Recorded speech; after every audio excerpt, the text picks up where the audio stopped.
morning students, I am Sarvat sir. Today we will discuss about trigonometry. Okay, so what is trigonometry? And हम इसके बारे में देख लेते हैं. Let ABC is a right angle triangle at B. ABC is right angle triangle at B. So let angle C is equal to theta. Angle C को क्या मान लेते हैं? थीटा मान लेते हैं. So in that case, ये जो एंगल A है और ये एंगल C है और यहाँ पर ये बेस हो गया परपेंडिकुलर और ये हाइपोटेनस. ऐसे क्या हुआ? हाइपोटेनस. तो ट्राइगोनोमेट्री एक्चुअली है क्या? First you must have to know about the definition of trigonometry. Means it is the branch of mathematics that deals the relation of sides with their corresponding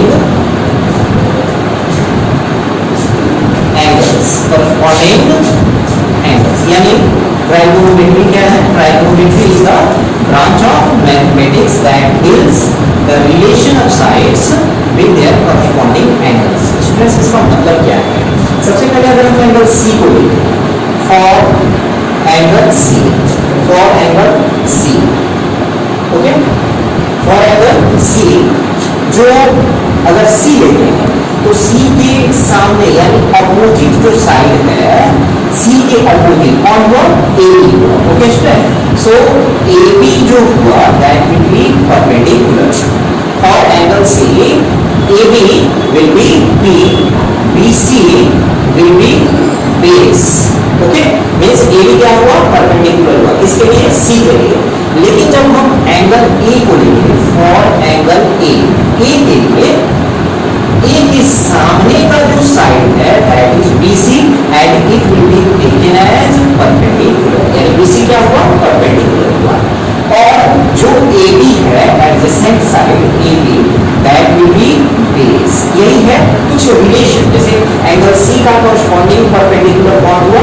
AB हुआ. और C के लिए corresponding base क्या हुआ? That is BC. And for angle A the corresponding perpendicular will be BC and base will be AB. Okay student, तो ये जो angle C है या एंगल E है इसके लिए साइड्स जो है वो तो चेंज हो जाता है ना स्टूडेंट. तो कॉरस्पॉन्डिंग साइड्स तो बदल गए सबके लिए. यानी एंगल C के लिए भी वही साइड्स नहीं है और एंगल A के लिए भी सेम साइड परपेंडिकुलर नहीं हो सकता है. तो इसके रेशियो को यानी सपोज दैट इन तीनों के रिलेशन को यानी परपेंडिकुलर बेस और ये जो हाइपोटेनस है जो चेंज नहीं होगा, इन तीनों का जो रेशियो होता है उस रेशियो को दिखाने के लिए 3 टर्म्स का यूज किया जाता है. मतलब 3 terms are used. So first is that sine, जिसको साइन ही लिखा जाता है लेकिन एक्चुअली इसको हम लोग क्या लिखेंगे? Sine. So sine theta is always equal of P by H. मतलब जो परपेंडिकुलर और हाइपोटेनस का जो रेशियो होता है student that is a constant and it is known as sin theta. And similarly cos theta is the ratio of base and hypotenuse. जो base और hypotenuse है उसका जो ratio होता है that has a constant value that is cos theta. And tan theta that is the ratio of perpendicular by base. Okay, इसका 3 रेशिप्रोकल होता है. जैसे साइन थीटा है, कॉस है और टैन है, इसके 3 रेशिप्रोकल्स भी होते हैं. साइन का reciprocal that is cosec theta and it is denoted as h by p. इसका क्या हो गया? रिवर्स हो गया, रेशिप्रोकल हो गया. सिमिलरली कॉस थीटा है, कॉस थीटा का रिवर्स क्या होता है? Sec theta that is equal of h by p. And tan का जो रेशिप्रोकल होता है that is cot theta and it is denoted as b by p. Okay student, तो इसको आप देख सकते हो sin थीटा इक्वल क्या होता है? p by h, cos theta p by h, tan theta p by p. और sin का रेशिप्रोकल क्या होगा? cosec theta that is denoted as the ratio of hypotenuse and perpendicular.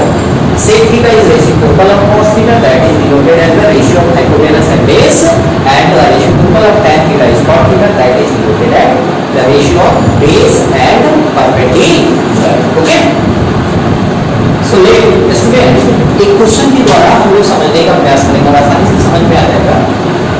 cos theta is given 7 by 25, then you have to find all t ratios. T ratio मतलब sin, cos, tan और उसके जो 3 रेशिप्रोकल है. सबसे पहले ये जानो, it is given cos theta 7 by 25 and you already know that is the ratio of base and hypotenuse.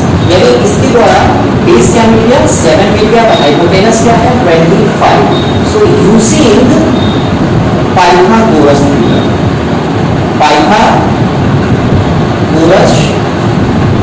theorem, perpendicular is equal of root under hypotenuse square minus base square.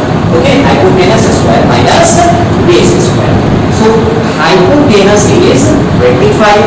So 25 square minus, actually student यहाँ पर क्या किया जाता है, ये जो base है, base is taken as 7k, ये कांस्टेंट है, आप यूज कर भी सकते हो या नहीं भी यूज करोगे, no problem there it is. ठीक है ना. सो 25 का square minus 7 square. So square of 25 is 625 and that is 49 and it will come 576, so it will be 24. यानी जो 576 है that is the square of 24. Okay, तो particular कितना निकाल लिया हमने 24 निकाल लिया. तो आप यहाँ पर अपनी सुविधा के लिए क्या करो, for your convenient perpendicular is 24, base is 7 and hypotenuse is 25. अब आप आसानी से क्या कर सकते हो, इन वैल्यूज का इस्तेमाल कर सकते हो. इसको निकालने में टी रेशियोज को निकालने में. So sin theta you already know that is equal of p upon h. ही कभी चेंज नहीं होता है. ओके स्टूडेंट, मतलब जो p और h का रेशियो है ऐसा नहीं है कि कभी पॉसिबल हो सकता है, never it is not possible. Always the ratio perpendicular and hypotenuse will be sin theta.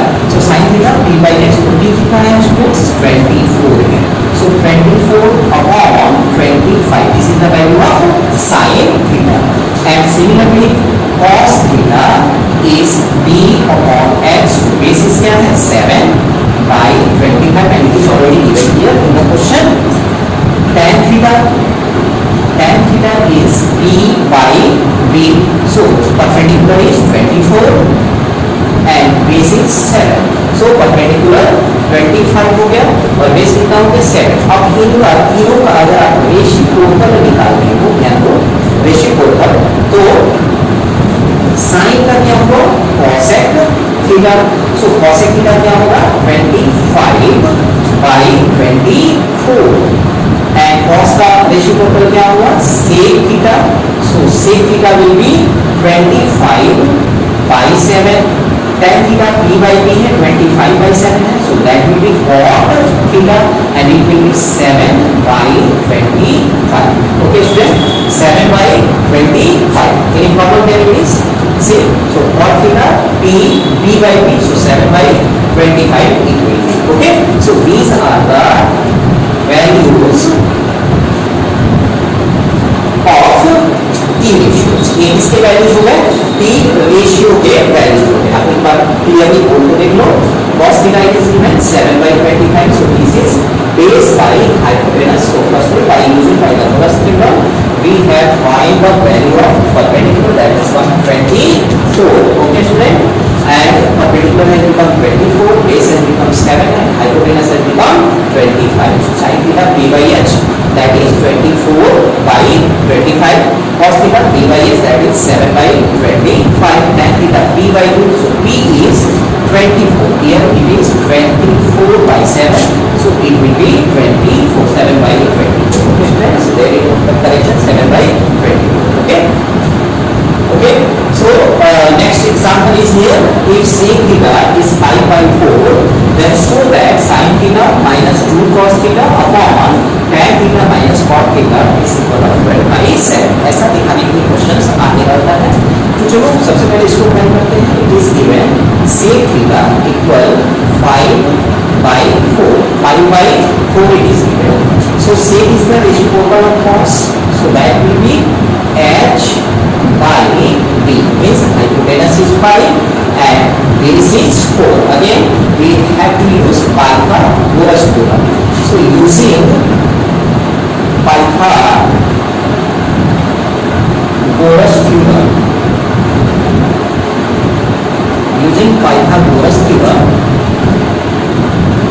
perpendicular is equal of hypotenuse square minus base square. Okay student, so hypotenuse is 5, so 5 square minus 4 square, so that will be 25 minus 16 means under 9, that is 3 units. ये किसके बराबर है? 3 के बराबर है, यानी हमारे पास कौन कौन से वैल्यू हो गया? Perpendicular has become 3 and base is 4 and hypotenuse is 5. ये हमारे पास क्या है? वैल्यूज है। तो अब हमें कहाँ ध्यान देना है? इसमें क्या क्या निकालना है? साइन निकालना है, cos निकालना है, tan निकालना है और क्या निकालना है? cot को निकालना है।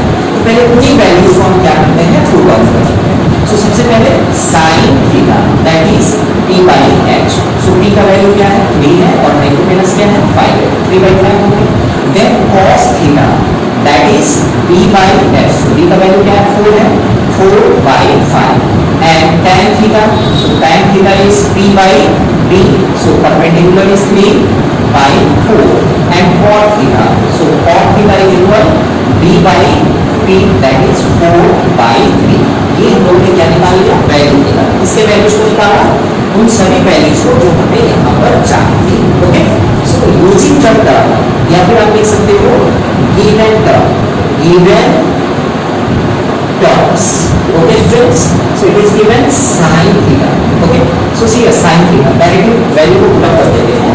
so sin theta is 3/5, so it will be written as 3/5 minus 2 into cos theta is 4/5, so it will be 4/5। then after there is tan theta, so tan theta will be written 3/4 minus cot theta is 4/3। okay, अब इसका solution निकाल लेते हैं। so that is 3/5 minus 8/5 and then 3/4 minus 4/3, ऊपर का ऊपर, यानी first find the LCM of numerator and then after solve the denominator both। so it will be 5, 3 minus 8 and then after it will come 4 and 3, इसका LCM क्या आएगा? 12 आएगा। so 4 3 है 12, 3 3 है 9 minus 3 4 है 4 4 है 16। ओके स्टूडेंट्स, so क्या आएगा ये? -5/5 and then after it will come -7/12। Okay student, तो आप देख सकते हो जो ये जो वैल्यू आ रहा है माइनस से माइनस को क्या कर दिया? कैंसिल कर दिया। सो 5 से 5 कैंसिल हुआ, so it will come 1/7/12, so value go up and it will come 12/7। Okay student, दिखा दिया आपने कि sin theta minus 2 cos theta upon tan theta minus cot theta का जो वैल्यू होगा that will be equal of 12/7। क्या किया हमने? एक बार और समझ लेते हैं। So firstly sec theta is given 5/4, so from using this you have to find the value of perpendicular as sec theta is 5/4, so the value of sec theta is hypotenuse by base। so using Pythagoras we have found the value of p and that has come 3। okay sir, so perpendicular is 3, base is 4 and hypotenuse is 4। using this value that we have found, we have to find the term sin theta, cos theta, tan theta and cot theta that we have found here, and then after all these values will be put in the given terms, and once solving these terms we have got the value of 12/7। okay, similarly here students it is given tan theta equal 4/3, then show that sin theta plus cos theta is equal of 7/5। so you already know tan theta is p by b and that is 4/3, means perpendicular is 4 and base is 3। so using Pythagoras theorem, we will find the hypotenuse। so hypotenuse is 4 square plus 3 square, so that will be 16 plus 9, that will come 25, means 5 units। so what we have found? perpendicular is 4, base is 3 and hypotenuse is 5। so ये हमारे values हो गए। अब हमें कौन से term निकालने हैं? sin theta and cos theta। so sin theta is p by h, so p by 4/5 and cos theta is p by h, that is 3/5। so given term क्या हो गया? given terms sin theta plus cos theta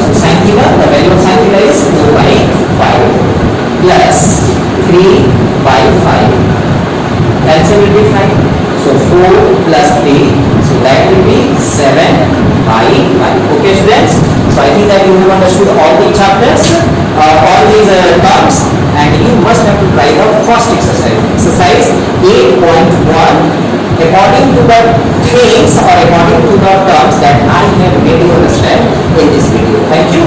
I will meet you in the next video.